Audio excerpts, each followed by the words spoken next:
Welcome back to TC Talk Sports. We're in the divisional round of the NFL playoffs. Last week, pretty much all the games sucked except for minus maybe the Buccaneers and the Commanders.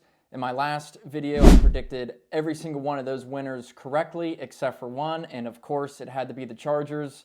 Roll the tape. Marking it down, the Chargers are going to win this round one matchup. Of course, I got to keep that luck going. In this video, I'm going to predict the winner of every single game this weekend. 4 games, 4 winners right here. Before I get into the predictions, make sure you hit that subscribe button.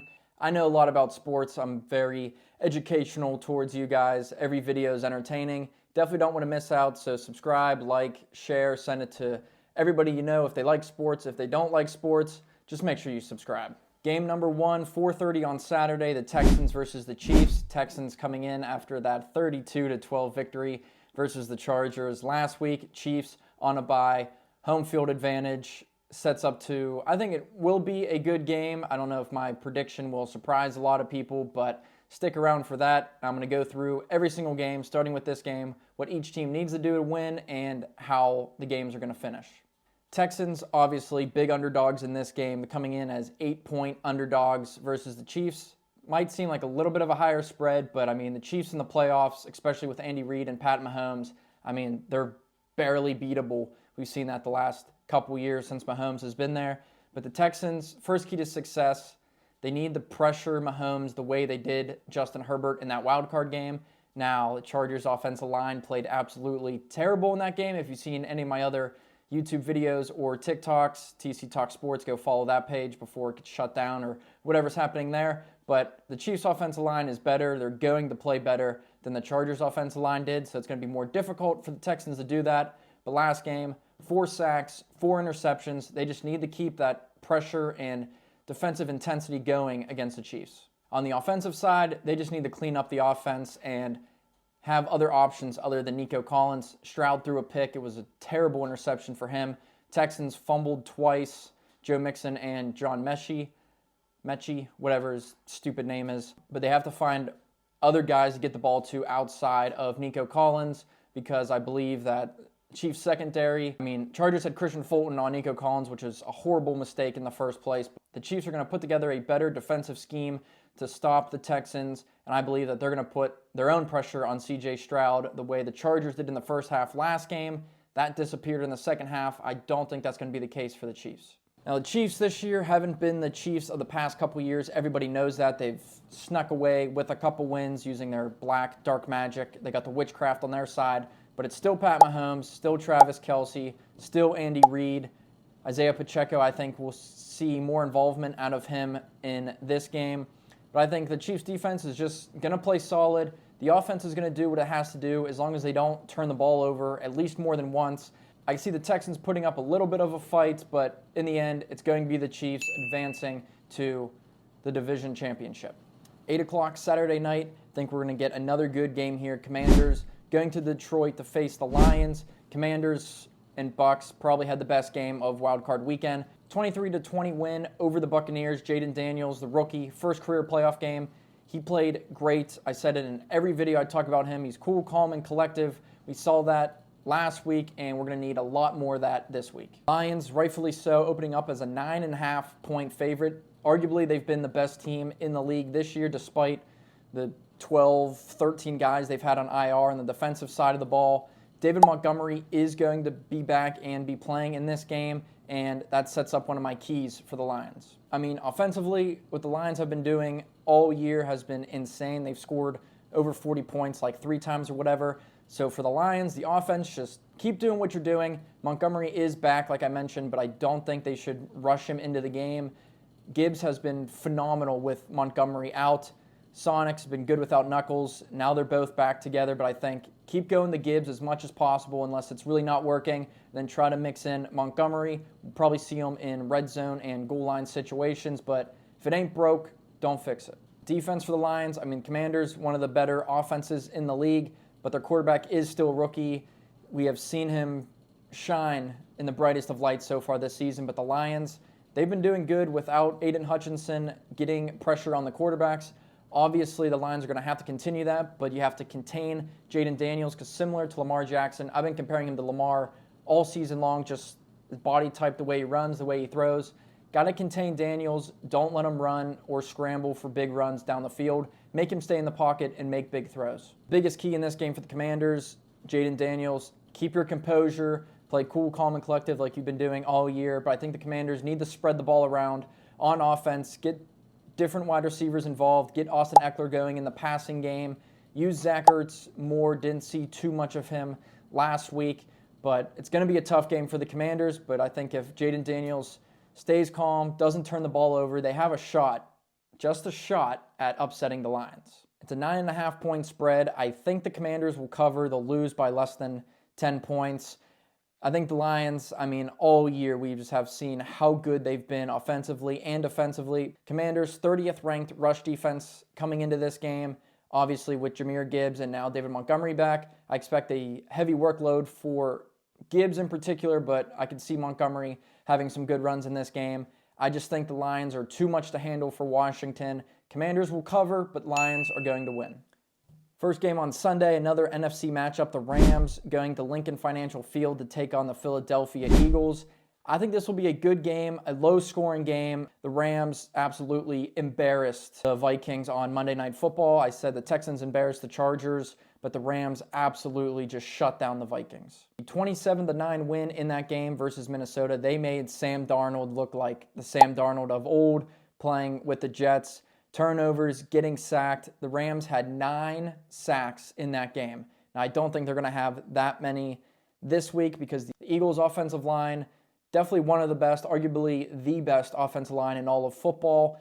And on the offensive side, they have the weapons to help them out as well. 9 sacks is absolutely crazy, especially in a playoff game, but the Rams need to keep up that pressure on Jalen Hurts or, try to do your best. That offensive line is really good, but just get heavy pressure. Even if you don't get a sack or you only get 1 sack, as long as you put enough pressure on Jalen Hurts, try to force him into some turnovers. I can see the Rams defense having some success. What it comes down to, I think, is Saquon Barkley. For the Eagles, just let Saquon be Saquon. He's insane. No team has really been able to stop him this season. And I think if Hurts gets under any sort of pressure, I think Saquon's going to have a good receiving day, maybe 4 or 5 catches on some dump-offs or screen passes that they draw up to get away from some of that pressure. So I'm predicting, what a hot take, Saquon Barkley is going to have a good game. But if A.J. Brown, Devontae Smith, Dallas Goedert can create some separation, we saw Jahan Dotson last game for the Eagles get involved. If those guys get separation, Hurts is able to get the ball out quick, and Eagles are able to put up a lot of points. I can see the Rams having troubles in this game. Also, the Eagles' defense has been one of the best in the NFL. Didn't start off too great, but towards the second half and end of the year, this defense has been outstanding. Up front, linebackers, the secondary with the corners and the safeties, they've been great. The Rams' offense is good. They have good playmakers, obviously, Cooper Kupp, Puka Nacua, but I think they need to run the ball, try to establish a strong run game to set up some play-action passes for Cooper Kupp and Puka Nacua. We saw Tyler Higbee had a big game versus Minnesota last week. They just need to get as many people involved as possible to try to break down this Eagles defense. I think it's going to be a low-scoring game because both defenses have been playing really well, but going with another favorite here in this one, I think the Eagles win. Like I said, I think Saquon's just going to be too much. As long as Hurts plays a solid game, because, he's not in that top tier of quarterbacks, I think. He might be around top 10, but I'd put him maybe a little lower, top 15 for sure. But he's nothing spectacular. But if he takes care of the ball, doesn't make stupid plays, Saquon has a good game, which, is basically undeniable at this point. I think the Eagles will win this game and advance to the NFC Championship. By far, I think the best game of this playoffs, Ravens going into Buffalo to take on the Bills. Bills home field advantage. Ravens easily handled the Steelers. There's nothing that could have made me feel better after the Chargers loss on Saturday than seeing the Ravens absolutely steamroll the Steelers. From opening kickoff, Pittsburgh had 0 chance of winning that game. Ravens took care of business, and by halftime, they were probably already planning for what the Bills have for them. Even being on the road, the Ravens opening up as a 1.5-point favorite, which, obviously it's only 1.5 points, nothing crazy, but being at home, I thought this one would be a pick 'em really, but I think it goes back to week 4. The Ravens absolutely embarrassed the Bills, winning 35-10. Derrick Henry, 199 rushing yards. I mean, almost half of that came on that big run on the first play from the Ravens, but he's been absolutely phenomenal this year, along with Saquon Barkley. He's up there with an MVP candidate, really. The two real MVP candidates are the quarterbacks for this team, Lamar Jackson and Josh Allen. I mean, I think this is just going to be a great game. I can see it being high scoring because the Bills' defense has kind of figured it out, especially last week. They stopped Bo Nix and the Broncos really after like the first drive. Second half, they had basically nothing going. Ravens' pass defense is still struggling a little bit, and Josh Allen needs to exploit that. I think in this game, Josh Allen just has to be safe with the ball, make smart throws, and when it comes to third downs and fourth downs, which I know the Bills will go for it, he needs to make plays with his legs. I mean, we've seen it his whole career, a lot this year. When shit hits the fan and he needs to get outside of the pocket or call up design quarterback runs, he needs to do that. Keep drives alive, extend drives, keep the ball out of Lamar Jackson's hands, and do not turn the ball over. For the Ravens, it's simple. Stick with Derrick Henry. I mean, it's basically virtually impossible to stop Derrick Henry. Tackling him has to be like tackling a refrigerator moving 20 miles per hour right at you. Keep Derrick Henry hot, feed the king, give him the ball, and if somehow the Bills are able to shut down Derrick Henry or to the best of their ability, Lamar Jackson needs to play like MVP Lamar Jackson. There's things about Lamar playing in the playoffs, doesn't have the best playoff record. He struggles at times in the playoffs, but he needs to throw all of that out the window. He did last game versus Pittsburgh, but Steelers were god-awful to end this year, ending on a 5-game losing streak. But Lamar, he's having the best season of his career, one of the best seasons from a quarterback in the history of the NFL. He just needs to keep that in mind. This is just another game. Go out there, be Lamar Jackson, break off big runs, make smart throws. He can't turn the ball over. I mean, really, I think this game might be decided by either like a fourth down stop on defense or a crucial turnover. It's just a matter of who's going to do that. I also think it's going to be a very physical game, a lot of after the whistle type stuff. Both teams, offensively and defensively and on the sidelines, need to keep a cool head. Don't get stupid penalties. I think in the secondary for both these teams, there's going to be a lot of grabbing, a lot of pushing on routes. Got to play smart. Keep your cool, don't get penalties, and, I mean, just be smart overall because this is going to be a really good game, really physical, and like I said, it's going to come down to one or two crucial plays late in the game, whether that's a turnover or a penalty. I think that's what's going to decide this game. Obviously, I think it's going to be a close game from start to finish. The temperature in Buffalo is below freezing, whatever the weather is going to be. But it also gets cold in Baltimore. They were practicing inside this week, and they opened the doors, and we're going to turn off the water to make it colder in there or whatever. I don't know if that's going to work, but, I mean, it still gets cold in Baltimore. They're used to playing in cold weather games, playing in Cleveland, Cincinnati, Pittsburgh, blah, blah, blah. So I don't think that's really going to have an effect. That sets up for maybe more run-heavy offenses in this game, which both teams can do tremendously. James Cook for the Bills having a really good year. Derrick Henry, obviously, is Derrick Henry. The winner of this game going to the AFC Championship game to face the Kansas City Chiefs will be the Baltimore Ravens.